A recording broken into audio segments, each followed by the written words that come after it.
सरगोदा का cricket ground उजड़ने के बाद मैदान में कचरे, गंदगी और खलासत के ढेर लग गए हैं। स्टेडियम की इमारत भी खस्ताहाली का शिकार है और झाड़ियां उगाई हैं। ग्राउंड में खिलाड़ियों को खोलने में शदीद मुश्किलात का सामना है। अहवाल हम तक पहुंचाएंगे डॉन न्यूज़ के रिपोर्टर सैफ खान। सैफ, बताइएगा, क्या इस मसले को उजागर नहीं किया शहरियों ने और जिला इंतजामिया कुछ कर पाई इस मसले पर?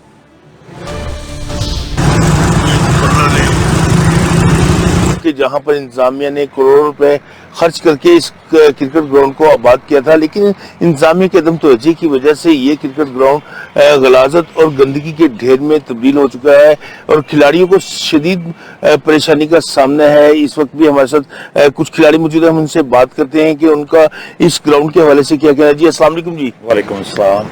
समटाइम ऐसा होता है कि हम वहाँ से इंटर होते हैं तो उस जगह से देखने के गलीजगी के ढेर लगे हैं, गंदगी के ढेर लगे हैं, बदबू इतनी आती है कि अंदर आने का दिल नहीं करता।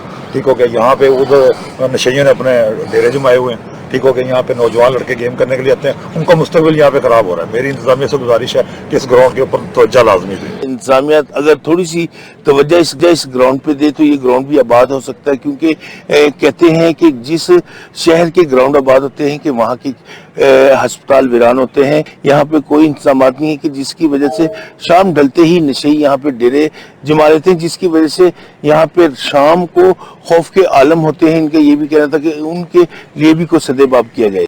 सैफ, बहुत शुक्रिया, आप हमें अपडेट कर रहे थे। आप